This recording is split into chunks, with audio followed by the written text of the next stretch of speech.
जिद्दी सरकार है। ये अपनी कुर्सी के लिए, अपनी सत्ता के लिए कुछ भी कर सकता है। आज भी पूछिए कितने ड्राइवर के घरों में चूल्हा नहीं जलता है। आज भी पूछिए कितने ड्राइवर के घरों में चूल्हा नहीं जलता है। आज भी पूछ के देखिए कितने ड्राइवर के बच्चे स्कूल नहीं जाते हैं। आप कैसी बातें कर रहे हैं? आप पत्रकार है कि क्या है? मीटिंग तो कल हो गई है, कह रहे हैं हड़ताल खत्म कर दीजिए ड्राइवर, फिर आज कैसे हड़ताल पे आ गए आप लोग? सर देखिए, जो अफवाहें फैलाई जाती हैं, सरकार का काम है आंदोलन को फेल करना। बिल्कुल। आपको मैं हकीकत आपके न्यूज़ चैनल के माध्यम से बताना चाहता हूं कि जब यहाँ जंतर मंतर की कार्यक्रम की जो सुप्रीम कोर्ट की जो गाइडलाइंस है कार्यक्रम करने की, वो 10 दिन पहले उन्होंने निश्चित कर रखा है परमिशन लेने की। जब हम लोगों ने जब 10 दिन पहले परमिशन डीएसपी साहब से ले ली, तो कल शाम को हमारे पास फ़ोन आता है कि आप लोग का जो कार्यक्रम है उसके बाद उसके लिए मीटिंग करनी है, हमें डीसीपी साहब मीटिंग करेंगे, आप लोग 4 बजे पार्लियामेंट थाने में आइए। हम सारे साथी 4 बजे पार्लियामेंट थाने में जाते हैं और हमें 9:30 बजे तक बिठा के रखा जाता है और कोई भी हमसे मिलने नहीं आता है, सिर्फ और सिर्फ आंदोलन को फेल करने के लिए। सबसे दिक्कत है, कुछ लोग यहाँ पे थे ड्राइवर, वो कहते हैं कानून हमें सही लग रहा है, कुछ लोगों को आपको राजनीतिक पार्टियां भड़का रही है, कांग्रेस भड़का रही है। सरकार के बंदे छोड़े हुए हैं सर, और सरकार के बंदे छोड़े हुए हैं। सरकार ने अपने बंदे छोड़ रखे हैं माहौल को खराब करने के लिए, ड्राइवर भाई एकता और ड्राइवर यूनिटी को तोड़ने के लिए। हाँ, ताकि ड्राइवर आपस में लड़े और भड़के हैं। अभी एक सुबह देखा था, बाहर देखा 10 लाख हम तो दे देंगे ड्राइवर। नहीं वो उसका सैलरी कितना सर, आप समझ, सरकार ने अपने बंदे छोड़ रखे हैं यहाँ पे। सैलरी कितना है? एक ड्राइवर का सैलरी कितना है? 10,000 12,000। 10,000 12,000 में आजकल गुजारा हो रहा है? अपना पेट का रोटी नहीं चला सकता वो बंदा 10 लाख रुपए कहाँ से भरेगा? के बीच के था तो सुबह कह रहा था वो सब फेक है, फ्रॉडी बंदे हैं। उनके बंदे हैं, उनके जो चपलूसी है वो बंदे थे। जो रियल जो ड्राइवर है वो हम है, हम अपना लाइसेंस दिखा सकते हैं। दिक्कत क्या है कानून में? सर कानून ड्राइवर के लिए फांसी के फंदा से कम थोड़ी ना। कह रहे दिक्कत क्या है? हद हो गई। आप कह रहे दिक्कत क्या है? आप कह रहे दिक्कत क्या? आप भी तो गाड़ी चलाते होंगे, आपसे कुछ दुर्घटना हो गई तो आपका क्या? मेरा लाइसेंस है, मैं ओरिजिनल ड्राइवर हूँ। ये मेरा लाइसेंस है, ये मैं ओरिजिनल ड्राइवर हूँ। वो जो बंदे बोल के गया उनका लाइसेंस आप लोगों ने देखा? चलिए क्या करें कि फांसी का फंदा कैसे कह देंगे आप? सर फांसी का फंदा है, आप जा रहे हैं गाड़ी लेके, आपके पास भी तो लाइसेंस हो गया, आपके साथ कोई दुर्घटना हो गया, कोई अपने आप आ गया, किसी ने रंजिश निकाल लिया, किसी ने दुश्मनी निकाल ली, तो आप कहां से देंगे? आप एक पत्रकार है, 7 लाख रुपया और 10 साल का जेल कौन खटेगा भाई? ये देखिए, पहली बात एक समझने का विषय है, ये जो कानून है ये पूरे देश के वासियों के लिए है, पर इसका सबसे ज्यादा असर ड्राइवर पर पड़ेगा, क्योंकि कमर्शियल ड्राइवर पर पड़ेगा, जिसकी जो उसी व्यवसाय से जो लोग जुड़े हुए हैं, जो उसी चीज से जुड़े हुए हैं। आम नागरिक तो कभी काल चलाता है, कभी चलाया, कभी नहीं चला, कभी 6 महीना चलाया। एक्सीडेंट कम हो जाएंगे इस कानून का? नहीं, एक्सीडेंट कैसे कम होंगे? एक्सीडेंट तब कम होंगे सरकार अपनी व्यवस्था सुनिश्चित करे, रोड मार्किंग सुनिश्चित करे, अपने ड्राइवर को जो लाइसेंस मिल रहा है वो एक ट्रेनिंग दे। बहुत सारे लोगों को, आम नागरिक को, वो युवा पीढ़ी को लाइसेंस दे देता है जिनको कोई ट्रेनिंग है, कोई साइन बोर्ड के पता ही नहीं है, लेफ्ट मोड़ना। सर ये जो आमिर साहब यादव को लाइसेंस देता है, इनको ड्राइवरी का ABCD पता है? राइट का इंडिकेटर कैसे देते हैं, लेफ्ट का इंडिकेटर कैसे देते हैं, यू टर्न कैसे लेना है, इनको ABCD पता है? कुछ पता नहीं है। पहाड़ पे चल रहा है, किस बंदे को आगे जाना है, किस बंदे को पहले निकाल देना है, इनको कुछ नहीं पता। व्यवस्था सुनिश्चित नहीं है। ड्राइवर सरकार की हो, भारत सरकार की हो या राज्य सरकार की, दोनों की व्यवस्था सुनिश्चित नहीं है। कानून व्यवस्था रोड तो बिल्कुल ठीक ठाक है ना जी, रोड ठीक ठाक है। आप कभी भारत के रोडों पर चल के देखिए, वो ऐसे लग रहा है यानी कि अगर उन रोडों पर चल लीजिएगा ना तो अगले दिन आपका पेट ना या कमर कहीं ना कहीं से खसकी होगी। हाँ, ड्राइवरों को पूछ के देखिए उनके शरीर का क्या हाल होता है और किस तरीके से जिंदगी। हाँ, वो तो सिर्फ कागजों में चमका रहे हैं, रियल में नहीं चमका रहे हैं। अभी कल भी हमारा पत्रकार बंधु दिखा रहा था, वो जमुना पता नहीं कौन से एक्सप्रेस वे दिखा रहा था कि इतने करोड़ लग गए, और एक्चुअल रिपोर्ट दिखा रहा था। मैं उस पत्रकार बंधु का मैं दिल से धन्यवाद करता हूं, जो कि इतना करीबी से, इतना नजदीक से उस खबर को, न्यूज को लेके आया, बारीकी से लेके आया, और एक सड़क कई राष्ट्रीय राजमार्ग को लेके आया। एक पहलू पर दिखाया कि देखो आज इस रोड पर बनाने में इतने पैसे लगे और आज इस सड़क का क्या हाल है। और रोड जो बनाई है तो सर ये सरकार जो है अपनी व्यवस्था यानी कि देश को चलाने में विफल है, नाकामयाब हो चुकी है। अब उस अपनी नाकामयाबियों की गलती भारतीय ड्राइवर पर किसी न किसी प्रकार से या देश के नागरिकों के ऊपर थोपना चाहती है और इसके पास और कोई मुद्दा है ही नहीं। सफल सरकार है, सबसे मजबूत सरकार बताते हैं। बस इसके पास कोई मुद्दा नहीं है, बस धर्म की राजनीति के अलावा कोई मुद्दा ही नहीं है। बस आप हिंदू है, मैं मुसलमान हूँ, वो सिख है, वो फारसी है, बस इसके पास आरक्षण के अलावा और काम ही नहीं है। यानी कि आम ड्राइवर की दर्द की तो सुनाई नहीं देती है, देश के नागरिक की परेशानी को सुनाई नहीं देती है। क्या इससे चलेगी? मुझे तो लगता है आने वाला टाइम में 2024 में देंगे चोट का मार वोट से। अरे मोदी जी मुमकिन है। अब मोदी जी, अब देखो जी, सपने तो हर एक कोई देखता है, सपना देखना कोई बुरी बात थोड़ी ना है जी, आप भी सपने देख सकते हैं। ड्राइवर किस राजनीतिक पार्टी के लग रहे हैं? राजनीतिक पार्टी से नहीं है भाई साहब, ड्राइवर है, 1997 से गाड़ी चलाते हैं, आज भी ड्राइवरी करके अपना पेट भरते हैं। हाँ रियल में हमारी कभी कोई सीबीआई कोई पुलिस का इंक्वायरी करवा के देख लो, हम रोटी हमारी कोई अगर हमारी पार्टी है तो हमारा ड्राइवर भाईचारा है, हमारी ड्राइवरी हमारी एक पहचान है, हमारी ड्राइवरी एक पहचान है, ड्राइवरी हमारा धर्म है। आंदोलन करते रहेंगे जब तक सरकार ये काला कानून नहीं वापस करती, जब तक आंदोलन चलता रहेगा।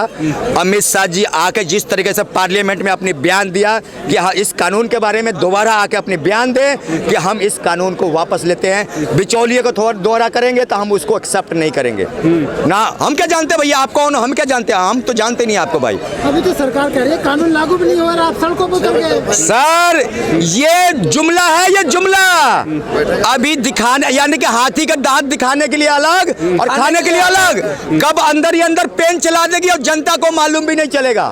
अभी तो पार्लियामेंट का बयान आ गया ना, तब जनता को मालूम चल गया।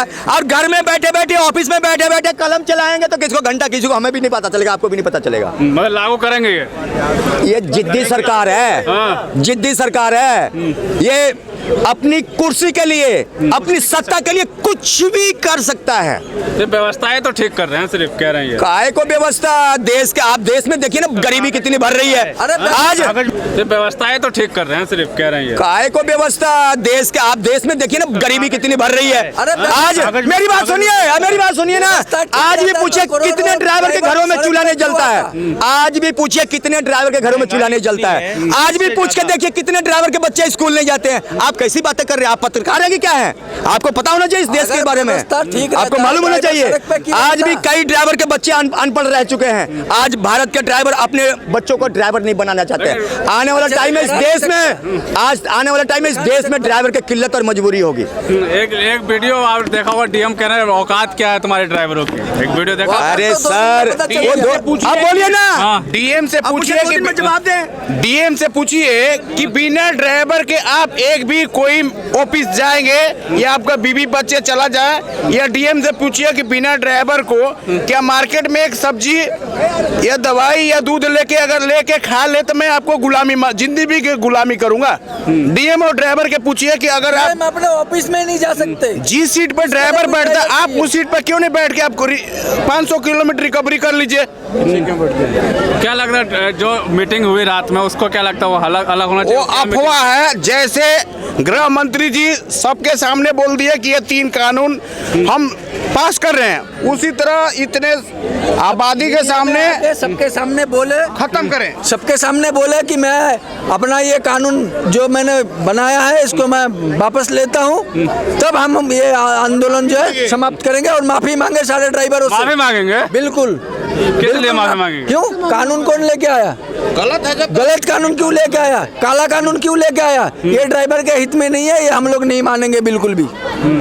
क्या लग रहा है, माफी मांगनी चाहिए? माफी तो मांगनी पड़ेगी बॉस। क्यों माफी मांगनी पड़ेगी? देखो जो चीज गलत है वो गलत है, जो चीज गलत है वो गलत है। आपने तो सीधा एक कानून थोप दिया कि हाँ भी ये होगा, उसके पीछे की वजह देखिए आपने कि ड्राइवर कहाँ से भर देगा पैसे। अच्छा चलो सारी बात छोड़ो, आप एक मेरा छोटी सी बात बताओ, ठीक है? अगर ड्राइवर नहीं था, कोविड के टाइम पे हॉस्पिटल ले जाके कौन लेके जाता है? हम अपनी जान जोखिम पे डाल के के लेके जाते थे गाड़ियों में बिठा बिठा के, उस टाइम तो कोई कानून नहीं पास हुआ, तब नहीं दिखा कि हाँ भाई ये भी मर सकता है, इसको भी कोविड हो सकता है, इसके परिवार को कौन देखेगा, तब क्या हुआ था। अब ये कानून पास करते समय अब इन्हें कुछ याद नहीं आ रहा है, वो कोविड चला गया, खत्म हो गया, ये सब सेफ हो गए, इनके बच्चे सेफ हो गए, तो ये सही है। थोड़ा सुरक्षित हो जाएगा रोड, वाहन पे जो ड्राइवर सुरक्षित कैसे होगा, वो हम आपस में ही कर सकते हैं, ठीक है। अब मैं गाड़ी चला रहा हूँ, ठीक है, अगर आप गलत जाओगे, आप हिट होके मेरी गाड़ी से गिरोगे, तो आप नुकसान किसका होगा, दोनों का ही होगा ना, नुकसान दोनों का होगा। अब एक बात बताओ, उसमें गलती का पता कैसे चलेगा, गलती किसकी है, आप मान लोगे अपनी गलती, आप अपनी गलती नहीं मानोगे ना।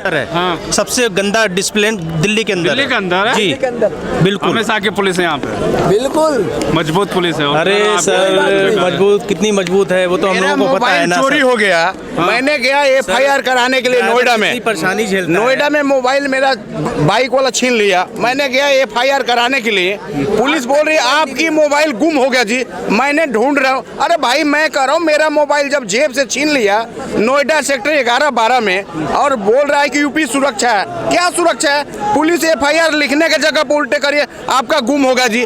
अरे गुम क्यों हो गया, कह रहा कि कानून अगर बनाना है तो जैसे कोई चोर है उसके ऊपर बनाइए, डकैत है उसके ऊपर बनाइए, जो मर्डर करते हैं उनके ऊपर बनाइए, जो बलात्कार करते हैं उनके ऊपर बनाइए, उनके ऊपर कोई ऑब्जेक्शन नहीं है, सारा ड्राइवर के ऊपर। ड्राइवर को एक अच्छा कानून बनाना, इंश्योरेंस दें, जिनके पास इंश्योरेंस नहीं है उनके साथ कहीं भी रोड दुर्घटना हो जाती है, उनको इंश्योरेंस दे दें, उनकी फैमिली के लिए इंश्योरेंस करा दें। अच्छी कानून लाओ ना, ये कोई कानून नहीं है क्या? अरे बिल्कुल, अरे अच्छा कहाँ से कानून है बताइए। ड्राइवर 7 लाख तो पूरे जिंदगी मेहनत करता रहेगा, जब भी वो नहीं जोड़ पाता है वो कहाँ से भरेगा। मान के चलिए कि अगर वो जो घायल की मदद कर रहा है, वो गिर गया, भले से वो पी खा के गिरा, कैसे भी गिरा, धक्का लगा गिर गया, उसकी भी मदद करेगा, पब्लिक तो देखती नहीं, पहले तो वो ड्राइवर को मारती है। अगर वो उस दौरान भी लेके जाता है हॉस्पिटल को, तो उसके लिए मार दिया तो उसके जिम्मेदार कौन है भाई, उसका ना। ड्राइवर वहाँ रुकता है, अगर पब्लिक मार देती है तो उसका जिम्मेदार कौन होगा? फिर भी तो 5 साल की है, अरे फिर भी तो 5 साल की भैया, उसकी मदद करेगा, फिर भी 5 साल की। ये सवाल भी आपने सही उठाया, अगर ड्राइवर को वहाँ पे मार दिया जाता है तो उसका जिम्मेदार कौन है, तो वो लागू करे ना कि उसकी फैमिली को हम ये मुआवजा देंगे, ये उनके लिए स्कीम है कि उनकी फैमिली का पाल पोषण वो करेंगे, ड्राइवर निडर हो जाएगा भाई, वो करेगा पूरी हेल्प। तो इनको इंश्योरेंस करना चाहिए। ड्राइवर एक गरीबों में आता है, अमीरों में थोड़ा ही आता है भाई, अमीर थोड़ा ही ड्राइवरी कर रहे हैं, गरीब कर रहे हैं ड्राइवरी। पार्टी नेता कह रहे हैं कि बहकावे में मत आए, इनको भाई ये देखना चाहिए, इनकी औलाद थोड़ी ट्रक ड्राइवर बन के जाएगी, कुछ भी साग सब्जी की जरूरत पहुंचाने के लिए, गरीब आदमी तो ही रात में देता है। नेता ये कह रहे हैं कि आप लोग बहकार दिया गया, लोग बहकार हैं आप लोग। कोई नहीं बेकार है, ड्राइवर इतने वो थोड़े ही बेकार है, ड्राइवर किसी के बेकाई में नहीं आ रहे हैं। आप समझे नहीं और सड़क पे भाग गए। समझ तो गए, अपने बेटे को बिठा समझ तो रहे हैं। क्या अपने बेटे को बिठा के दिखाएं, जिस जगह पे हम लोग बैठे हैं स्टीयरिंग पे, 24 घंटे 48 घंटे ड्यूटी करते हैं हम लोग, खाना टाइम से नहीं मिलता है, सड़क पे हम सोते हैं सर, सड़क पे सोते हैं, चोरी हो जाती है गर्मी में, ड्राइवर की मच्छर, और पैसे निकाल लेते हैं, डीजल निकाल लेते हैं, मोबाइल निकाल लिया, और यहाँ तक ड्राइवर को मार भी देते हैं। बदमाश लोग मार भी देते हैं। तो इसके ऊपर कोई कानून नहीं निकाला अमित शाह जी ने। सुरक्षित है बता दो। अब आप बताइए ये कानून सही है या गलत है? अब बताइए हम ड्राइवर कहाँ जाएंगे?